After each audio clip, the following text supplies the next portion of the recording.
Guys and gals, just a quick reminder before you watch this video, do not forget to subscribe for more content such as this, and if you do so, please click the little bell symbol right next to the subscribe button. You'll get notifications on your phone, on your tablet, and on your laptop for when you can get more content from this beautiful face once more. Hello everyone, Davey here. I just noticed on the camera I'm actually all dressed in black. Got a black mic, got a black shirt, black pants.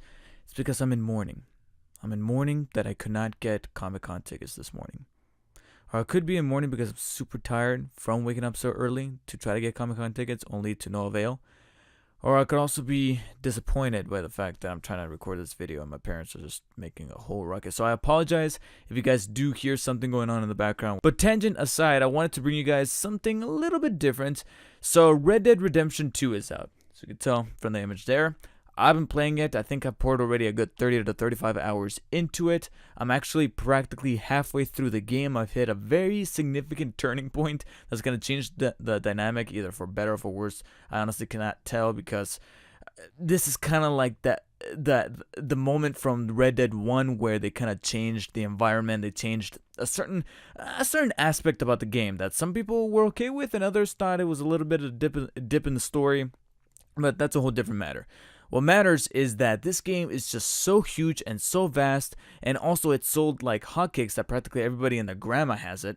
So I made a decision, a decision that could be controversial, but at the same time I feel like, I think you guys will be okay with it. And that is that I am not really going to formally review Red Dead Redemption 2 in the traditional way that you have seen me do with other video games, whether it be Spider-Man, Shadow of the Tomb Raider, or past games that were released this year, etc., etc. What I'm actually going to do is I'm going to do a two-part kind of a breakdown of this game because of just how huge it is. It's going to be separated into two parts. Part one is the one that you're watching right now, which is what I like to call a review in progress, because I technically have not finished the game. I'm about halfway done, but I can at least, being that it's the 50% mark, and trust me, the game lets you know that you're at 50% because there is a counter. I wanted to do a breakdown of how I'm feeling about the game, what are my impressions of the game so far, what do I predict is going to kind of go on as I progress in the game without delving into too many spoilers, because you don't have to worry about spoilers here. I do have a couple of live streams that delve into spoilers if you guys want to check that out in the meantime, but right now in this review in progress, you don't have to worry about spoilers. So I'm not going to go too deep into the story. I'm just going to give my opinion about it. And then in the future, I don't know how well this is going to work out, but in the future, I would love to do a live review of Red Dead Redemption 2.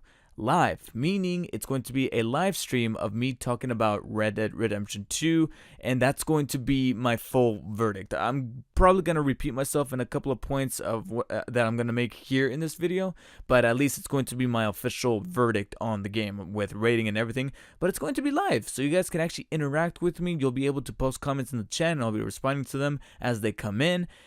Hopefully it'll be an awful lot of fun, so stay tuned for that. I still have yet to wrap up the game, but hopefully the week of me more than likely being the game, like as soon as I see that I'm like 80-85% done with the game, and I feel like in a matter of like another 10 or so hours I'm going to beat it, then that's when I'm going to schedule the stream and be like, okay, this is the day that I'm going to review it live on camera, or live on the webcam, live on stream on YouTube, possibly even on Twitch.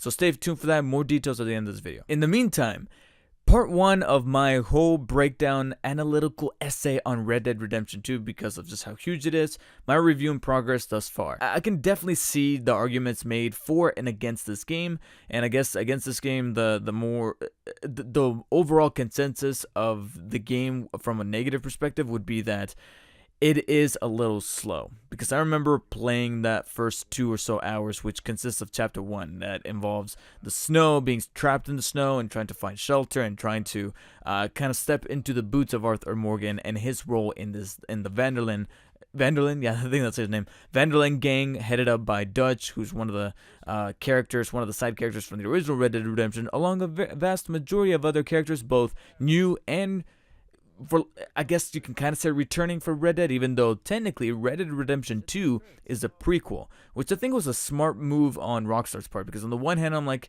yeah, the way Red Dead ended, it's like, how can you really progress from that? Plus, it's more accessible for folks who have not played Red Dead. I've seen a couple of folks that have been doing Let's Plays for Red Dead Redemption 2, one of them being Corey Coleman from Double Toasted, and he said at the beginning he never played Red Dead 1. The entire time I was thinking, hey, you're in good hands, because Red Dead 2 is actually a prequel to Red Dead 1, so you can actually play Red Dead 2 and then Red Dead 1, and you will technically not be missing on anything story related. You're going to be actually following these characters in a chronological level, so that's cool. Now, what's rewarding for those who did play, like us, who did play Red Dead 1 back when it came out in 2010, and now jumping into Red Dead 2, is that rewarding feeling of realizing how these relationships stemmed and exactly what went wrong, and you can kind of see the breakdown of what happened to this gang that led to the events of Red Dead 1 and why John Marston is in the role that he's in that first game. Because that's the little tiny and subtle but really effective aha moments, especially recently in the past couple of chapters that I've been playing. You can kind of start to see the layers peel back in the story that made me go, okay, that's why the story was doing with its characters. While in the meantime, I was commenting saying, oh yeah, it's running a little slow. I'm going through the snow. I'm riding a lot in my horse. And they added a cinematic mode to give a new visual flair to you riding the horse across the landscape. But I'm not going to lie that there's moments where I don't want to say that it's tedious, because right when you think that it's tedious, you're like horse backing on a mountainside, and then before you know it, there's some stranger saying that they need help, and it could be a genuine stranger who needs a ride somewhere, or has been injured, or needs help retrieving a horse or something, or it could be some guy who's trying to dupe you into robbing you, or taking your horse, or killing you, or taking your bounty if you're actually taking care of a bounty. So the way that Rockstar was kind of able to really focus on the detail, whether it be with the story or with the visuals, is just immaculate. So many other outlets have said that the amount of detail and the amount of work that was put into this level of detail for this game is just impeccable. And it's not just in the visual flourishes or in the subtle subtext of the story where, yeah, it's slow, but then later on, when either a character gets killed off or when some big turning point event happens where, again, you start to see the seams being pulled and the fabric tearing away of this gang and falling apart, and what exactly is going to be planting the seed for John Marston's story to begin in the original Red Dead is rewarding. And sure, there's some moments, there's some slow moments in the story that you kind of have to get through, but there's a purpose to it. It's not like just slow for the sake of being slow, and then at the end there's no payoff. In fact, we're not even at the end. We're 50% done. I'm 50% done, and I'm already seeing several instances of payoff where I'm like, okay, this is exactly what it was all about. And from a visual standpoint, there's even certain things that are optional that Rockstar threw in there that I was just like, holy shit, how did that happen? A couple of moments I would undertake missions that were optional, but it had certain characters mentioning a certain thing, and then like literally hours, and when I say hours later, I mean hours within the amount of cumulative hours I was putting into this game. I was riding on horseback somewhere, and then some character stopped me and actually made a reference to an optional quest I did earlier in the game. And I'm like, holy shit, you actually just tied that whole thing around. And I guess this kind of gives credence to those 100-hour work weeks that the employees were putting in, allegedly voluntarily. So I know that caused a little bit of controversy, but I think that this big, huge whoa moment was the reason for why they were doing that. The voice acting in this is phenomenal. If I had a couple of nitpicks, it would be that maybe Arthur sounds a little too much like an archetypal cowboy at times, where it's a little stereotypical, a little easy to kind of mock with this talking around here in those parts. It's very easy to kind of mimic and parody, and it kind of treads the line of parody while at the same time never really diving into that pool, and I think that's kind of cool. And then I will say that Dutch, as much as I like the character, and in fact, I love a plethora of these characters. And again, they started out with that slow grind where I'm like, okay, these characters are just kind of doing the same thing. At points, I would even argue they are saying the same thing, most especially Dutch, who is always talking about needing money and surviving, and always talking in monologue. Literally, in every scene. But it's those payoff moments at the end, whether it be in a very grim fashion or in a very uplifting fashion, that really makes those moments worth it, as to why they were, going through these moments where all of a sudden, if it hits hard. And I cannot remember the last time I played. Well, I kind of can. I think it was Last of Us, Walking Dead, maybe once in God of War, where something huge happens and I'm audibly going, oh my god. And the recent live stream that I did actually had a moment in it, and again, spoilers beware, but I had a moment in it that genuinely made me go, no, like that. Like, it shocked me to the core. Speaking of cores, I'll get to that later. And going back to the visuals, oh my god. I know I said Spider-Man was beautiful. I know I said God of War was beautiful. Sorry, guys. It's Red Dead. It is fucking Red Dead. There's just some shots that I just cannot believe are a game. It's just incredibly, and it just makes me wonder, like, how long ago did they actually start developing this game? I mean, sure, it's one thing to write the story and to cast the actors who do a terrific job at the voice acting, but the visuals in this game, from the way that they were able to reinterpret wildlife or the environment, as well as the day and night and weather cycle, there's just some moments where the weather looks shitty and it's still beautiful, technically speaking, because of the fog effects or the rain effects. And sure, at times it could be a little tedious to press the X button over and over to make your horse go faster, because there's no fast traveling in this game is a little difficult, especially during the first third of the game, where that fast travel option is not there until you finally reach a point where you got yourself a map and it's like, oh, now you got fast travel. But at least the impressive visuals, they cease to get old for some reason. They cease to get old. They cease to feel repetitive. And there's so many moments where I'm like, wow, okay, yeah, I'm riding on a horse and I'm pressing the X button repeatedly, but at least I'm taking a gander at this amazing looking view. But here's the thing about those cores.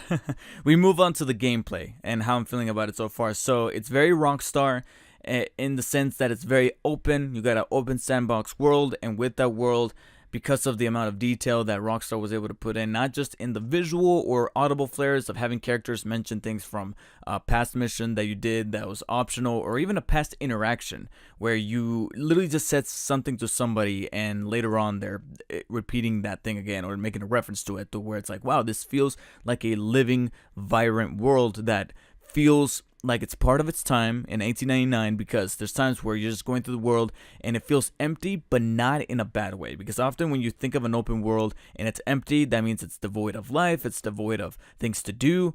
This game has a shit ton of stuff to do, but it's mainly in the towns, because it would be unrealistic to put things to do out in the open in places that it wouldn't make sense for them to be. So if you ever want to do some stuff, you have to go to towns or you have to undertake the story missions. Once you're outside of the towns and you're kind of roaming the country life, that's where it gets open and desolate and empty, but not in a bad way, but more so in a beautiful way, where at least the visuals and the way you can kind of interact with the environment and the wildlife, it makes up for it. With that being said, because Rockstar is always reaching for the stars in terms of extra content that they can do on the side, whether it be here in this game of hunting down animals to create pelts, or raising funds for your camp so you could give your partners better gear, better equipment, better food rations. There's just so much of layer of depth to this game that it kind of treads on the surface of it being an RPG, where you can level up certain things about Arthur, whether it be his stamina, his health, and then furthermore, they added cores into these facets of Arthur with his stamina, his health, and also his Deadeye, where that's brought back here from the original Red Dead, only this time inside of these gauges are cores, and cores determines how fast or how slow you're able to either revive your health, or revive your Deadeye, or revive your stamina so you can keep on trotting. And I gotta be honest, this, along with so many things that you can do in this open world from playing poker and from doing all these things right here, it's cool that they're in the game, but I just do not see myself in the slightest taking full advantage of the game. There's so many things in the game so far. I'm halfway through the game, and so far there's various amounts of things to do in the world that the game often encourages, with like little tips in the corner saying you can do this, you can do that, and I'm like, okay, cool, thank you for letting me know. I'm probably not going to do it. And so far, there's so many activities that the game encourages me to do, and yet in fact, a couple of moments in some of the story missions, they would actually make you do, such as crafting or laying down bait so you can hunt down legendary animals and do things for other folks, and like I said, the funds and all that stuff, that it just gets kind of lost in the shuffle amongst the things that I'm truly focusing on, which is making sure that my ammo is really well done and my guns are also really well kept. And then, of course, customizing Arthur to the way I want him to look like. For some reason, a clean-shaven Arthur never... he looks like a douche that way, so immediately I gave him like a really cool clean-shaven cut while at the same time giving him the most manliest mustache possible. I just had to. And then moving on from that, my main priority became finishing the story, obviously, and then also doing what, in my opinion, are my favorite missions to do, either in a GTA game or a Red Dead game from Rockstar. These side missions. The side missions that have to do with the strangers that have their own thing going on, but then they tell you to do this thing to kind of help them out. And the one thing you can definitely trust Rockstar to do is to not repeat themselves with mission types, because often they will change up the variety. Sure, the variety comes at a cost, and the cost is that ever so often you're given that mundane tasks that you're wondering to yourself, in a game where you can shoot up people and rob banks and trains and stuff like that, why did you put a mission where I have to like herd a flock of sheep or something like that? It kind of reminds, like, ever so often there would be a mission that reminded me an awful lot of that GTA 5 mission where you're playing as Trevor, the craziest guy amongst the 3 playable characters, and you're moving shipping crates from one spot to the next to kind of keep your cover. And that's it. And it's a part that just gets drawn out for a little too long. And ever so often, there's a mission like that in this game. And at least, like I said, it feeds into the variety, but often it kind of slows down the pacing. And it doesn't happen too frequently and not too badly to where I like want to pull my eyes out because of just how tedious it is. Because Rockstar, they're really great at doing this. They surprise you with a moment that you were just not expecting, whether it be in the story or at least in the gameplay, where you think you made it out, and then before you know it, you gotta hold your ground against a rivaling gang or the law, and then that's where the stuff gets really intense. And then that's where also the game encourages exploration for the various things that you can do on the side. And again, most of which I will probably not 100%, but I at least want to try each one time, except collecting flowers. Do not fucking ask me to collect flowers. As soon as one of the strangers told me, oh yeah, can you gather these plumes, which are like feathers from animals, I'm like, you can take that and shove that up your ass, because I'm not doing it. But something that's kind of curious is that some folks have mentioned that the gunplay in Rockstar games, whether it be GTA or Red Dead, has always been kind of finicky. That is most definitely true for GTA 4. I remember having a very difficult time trying to shoot people and to try to take a stand with guns and stuff like that in GTA 4, because I did think it was a little wonky. But with Red Dead, and most especially Red Dead 2, activating that Deadeye and just making sure that my targets are on point, man, oh man, like ever so often the game would try to become much more intense with the waves of enemies and the locations of which they were coming out of. And I would just often tell myself, bring them on, because fighting in this game with guns is really fun. Fighting with melee, on the other hand, it's not terrible, but I mean, when you got a gun, you gotta bring a gun to a knife fight, right? Apart from that, though, that really concludes my review in progress, because it is, after all, in progress. I can't give a rating, obviously, because I still have to finish the game. And so hopefully in another week and a half or so-ish, I will definitely do a live stream to break down the entirety of the game. It's not spoilers, you don't have to worry about spoilers, but that's when I'm actually going to give my formal verdict on the game. But so far, my first impressions on Red Dead 2 is that, yeah, this is definitely one of the best games of the year, hands down. The amount of detail and work that Rockstar was able to put into this world, I just cannot begin to fathom. The crunch and the headaches and the troubling times they had to go through in order to develop a game like this. It's no wonder that they're so private, because they're so busy making the game that there's like, okay, we'll just hire somebody, we'll hire this girl who has a very pleasant voice. She's going to narrate our description of the game. We're not going to do interviews because we're busy working on this game. Go over there, montage those clips, put that trailer out. That's pretty much that Rockstar's marketing team saying how they're going to appeal this game to people. And so far, it looks like it's working, because everything that they've been saying that you can do in this game, from my perspective, you can do. Now, do you have to do it? My opinion is, though, no. It looks like Red Dead Redemption 2 is best played when it fits to your style. And because it fits to your style, it also has to be fitting to your pace, which is why so many who are not reviewers from outlets like IGN, etc., haven't beaten the game. And I think everybody is at the exact same point that I'm at. Like every time I go to Twitter or something like that, every time I get afraid that I'm looking at something that's spoilery, I notice a detail that makes me go, oh, you're actually right where I'm at. And I think that's universal across the board for anybody who picked up the game day one, that Thursday night when it barely came out. And that's why you're probably not going to expect so many reviews from some folks, because we're all trying to digest it at the same pace and not really burn through it that quickly, because this is not that type of game. This is the type of game that you need to play at your own pace and not rush through. Otherwise, there's going to be so many things to kind of overlook that you're going to overlook and be like, wow, I wish I could have slowed down to take this whole thing in, whether it be a side mission, a hunting down prey. Doing the little activities in this game is just immaculate. And I still stand that I'm not going to rate it because I still have to finish it.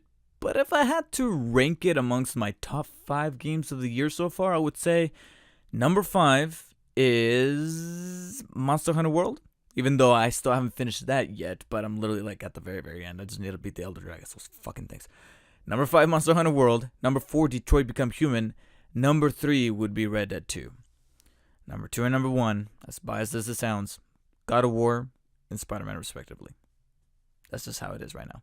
But that might just change. Still got another 48%, I believe. I'm 52%, so 48% left in the stories, as well as trying to do more of the stranger missions, because I definitely want to finish them up, and then just trying to see how much more of this world can I really take before finally putting it down and moving on to the next game. My objective right now is to do so before Black Friday weekend, because if you guys don't know, I work at Best Buy, which I actually have to take off now because I have to head over to work. But I work at Best Buy, so Black Friday weekend, it's going to get crazy, and I know I'm going to be far and away from my PlayStation 4, so I definitely want to wrap up Red Dead 2 before that, so that then I can jump over to like a Switch game so I can play that. Anyways, that's a tangent aside. Guys, thank you so much for watching my review and progress of Red Dead Redemption 2 so far. I will be doing a live stream covering Red Dead Redemption 2 in its entirety as a full official review, but instead of doing a review that I have to edit and I have to put the clips and do all that stuff, because of just how vast and huge and when I say huge, this game is, not only from a technical level of the game, but also how huge and popular it is because of how many millions it's sold so far. I'm just going to be doing a live stream so I can talk to you guys in real time through the comments and also give my overall verdict opinion on Red Dead Redemption 2. Schedule for that is still to be announced, but keep an eye out here on YouTube. And also, please, guys, follow me on. I know I don't really promote an awful lot that much, and I really wasn't doing it because I wasn't posting that much on that anyway, especially since they did away with premieres. Now they're like for affiliates only. So as soon as they got rid of premieres, video premieres and reruns and stuff like that, I was like, okay, I guess out of the picture. But now I got Spectrum Internet. I got 100 megabits per second download, 10 megabits per second upload, and because of that, I'm able to actually stream consistently and at a really good quality. Basically, I'm able to stream now.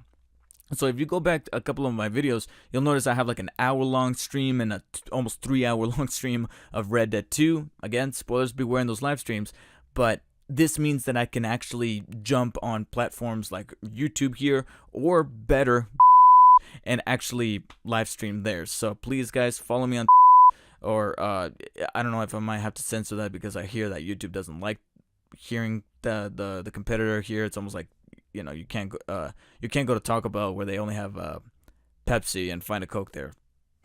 Stuff like that. So I might censor myself when I said that, but follow me on that other platform with the that rhymes with like I have an itch. Go over there, follow me. Definitely follow me on there because I will be live streaming much more frequently on there, and that's actually where my review, as well as here on YouTube, might be at the exact same time. So please do so. I'll post the link, and actually the link is always in my description, so check it out in there. It's Darkspire David. So darkspire.tv/Darkspire David. Check me out on there. Again, don't forget to like and share this video, guys, and subscribe for more coming soon. See you guys on the next one. The Peter Parker that we know and love was still there. There was never a point where I hated him. I actually enjoyed watching him on screen. Multiple times, he actually did manage to make me laugh with a couple of the quips. Like I said, I felt like he was quipping a little too much, where his hit and miss ratio was a little higher than past Spider-Man that I have watched, both in live action and cartoon. Ah! Nice move, Webhead. Now you know what a wrecking ball feels like. If I wanted to ride the Tilt-A-Whirl, I'd have gone to Coney Island.